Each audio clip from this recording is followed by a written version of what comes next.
এই ভিডিওটি শুধুমাত্র এন্টারটেইনমেন্টের জন্য বানানো। ভিডিওটি দেখবেন, মজা নেবেন আর ভুলে যাবেন, গায়ে মাখবেন না। আগের যে ভিডিওটি ছিল ওটা একটা ফেক ম্যারেজ প্র্যাঙ্ক ছিল। হ্যাঁ, যে প্র্যাঙ্কটা আমি করেছিলাম তোমাদের কাছে অলরেডি আমি ক্ষমা চেয়ে নিয়েছিলাম। হ্যাঁ, মানুষ মাত্রই ভুল হয়। তোমরা কোথাও না কোথাও চলার পথে কিছু না কিছু ভুল কাজ করিয়ে আছো। তবে একটাই কথা বলবো, যে প্র্যাঙ্কটা হয়েছে সেটা হয়তো তোমাদের ওপর হয়নি, আমার ওপর হয়েছে।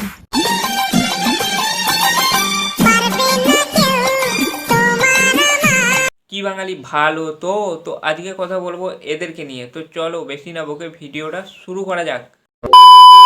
এই হিরো আলমের মতন দেখতে ছেলেটার নাম হলো সাজিদ চৌধুরী। শালা আমি একে কনফিউজ হচ্ছি ছেলেটা হিন্দু না মুসলিম। কারণ আমি যতদূর জানি চৌধুরী টাইটেলটা একটা হিন্দু টাইটেল, বাট এই ছেলেটা রিসেন্ট যে মেয়েটাকে বিয়ে করলো সে মেয়েটা একটা মুসলিম মেয়ে। তো বিয়ের রীতিটা এবার যে মুসলিমদের মতন করেই হলো, সেটা বড় কথা না। দেখো দাদা, তুমি যাকে খুশি বিয়ে করতে পারো, বাট তোমার লাস্টে জানো না বাসকে ভরা থাকে, তুমি এইটা দেখো। তো সেটা বড় কথা নয়, বড় কথা হচ্ছে ড্যাশ মাসের ড্যাশ তারিখে ড্যাশ সময়ে এই ছেলেটা আমাদের স্যাড মামুনিকে বিয়ে করে।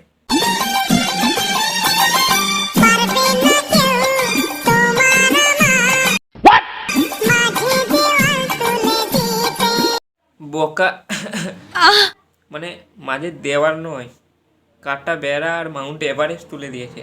আসলে স্যাড মাউনির মনে হয়েছিল কেউ পারবে না মাঝে দেওয়াল তুলে দিতে, মাঝখানে শালা মাউন্ট এভারেস্ট তুলে দিয়েছে। কি করে বেরোবি বেরো, ছেলেটা বিয়ে করে ফেলেছে, কি আর করবি, কপাল পুরা।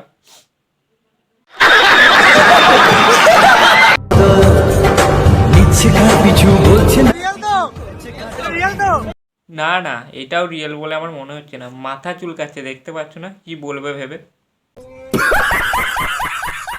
এই বউটাকেও দেখিয়ে যদি ভিউজ না আসে, একেও কদিন পরে প্র্যাঙ্ক বলে চালিয়ে দেবে। একেই বলে কপাল, কদিন কিতকিত খেলা খেললো তারপর প্র্যাঙ্ক বলে চালিয়ে দিল। শালা নিজে চিটিং বাজ আর এদিকে জ্ঞান দিতে আসে। এই মালটা কদিন আগে একটা কথা বলেছিল, দেখো। ভালোবাসা জাত ধর্ম মানে টাকা পয়সা বা গায়ের রং সত্যি কিছু লাগে না। তো লাগেটা কি দাদা, ভিউজ লাগে? তোমাদের একটা জিনিস দেখাই, দাঁড়াও। এই ছেলেটা ইনস্টাগ্রামে যখন একা ভিডিও বানাতো তখন ভিডিওগুলো ভিউজ দেখো, কোনোগুলোই মিলিয়ন হয়নি, একটা দুটো ছাড়া। বাট এই ছেলেটা আমাদের স্যাড মা উনিকে যখন বিয়ে করে তারপরে ভিডিওগুলোর ভিউজ দেখো সবগুলোই মিলিয়ন। স্যাড মা উনি থাকা মানে মিলিয়ন। তো দেখো দাদা, তোমার যদি এই মেয়েটাকে ইউজ করারই ছিল করতে, ওকে। বেকার প্রেম ভালোবাসা বিয়ে, একটা মেয়ের ইমোশন নিয়ে খেলার কি দরকার ছিল? বেকার কোনো মেয়ের ইমোশন নিয়ে খেলার কি দরকার? তবে একটাই কথা বলবো, যে প্র্যাঙ্কটা হয়েছে সেটা হয়তো তোমাদের ওপর হয়নি, আমার ওপর হয়েছে। আহা গো, অল্প বয়সে পাগলে তার দুঃখ চিরকাল। না মানে এই মেয়েটার বয়স কত হবে একবার ভাবো। তোর বয়স কত রে? আমার এজ হচ্ছে 14+। আমি কোন ক্লাসে পড়ি? আমি ক্লাস 9-এ পড়ি।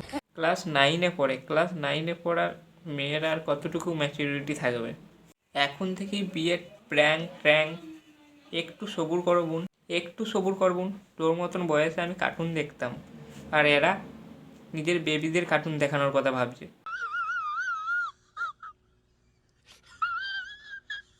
কদিন আগে আমি বিয়ে করেছি, তোমরা সবকিছু সবটা জানোই। এবং যেটা এখন হচ্ছে যে তোমরা অনেক নেগেটিভ কমেন্ট করছো যে আদৌ তোমরা বিয়ে করেছো না এটাও প্র্যাঙ্ক, না একজনকে ঠকিয়ে একজনকে বিয়ে করেছো, একজনকে রেখে দিয়ে আরেকজনকে বিয়ে করেছো। আরে দাদা, মানুষ তো কনফিউজ হবেই। তুমি যদি সপ্তাহে 3-4 করে বিয়ে করো, মানুষ তোমায় গালাগালি দেবে না? আর ফায়দার কথাটা হলো এই যে কে কার থেকে ফায়দা নিয়েছে সেটা প্রোফাইল চেক করলেই বোঝা যায়, এটা বলার কিছু নেই। এই পৃথিবীর সবচেয়ে জঘন্য নোংরা গ্যাংসা নাটক কি জানো? ভালোবাসার নাটক। তুমি জানো যে ওই মেয়েটার সঙ্গে নাটক করছো, প্র্যাঙ্ক করছো, 10-12 মিনিট 13 মিনিট পর তুমি কি বলবে? যে আমি প্র্যাঙ্ক করছিলাম, ওই দেখো ক্যামেরা। বাট ওই মেয়েটা তো তোমার প্রেমে পড়তেই পারে, ওই মেয়েটারও ফিলিংস আছে। কদিন আগে আমি বিয়ে করেছি, তোমরা সবকিছু সবটা জানোই। শালা এই মালটা প্রথমে প্রেম করার নাটক করলো, তারপর বিয়ে করার নাটক, অ্যান্ড তারপরে আরেকটা মেয়েকে বিয়ে করে বলছে এটা আমার প্র্যাঙ্ক করা বউ, এটা আমার রিয়েল বউ। বারে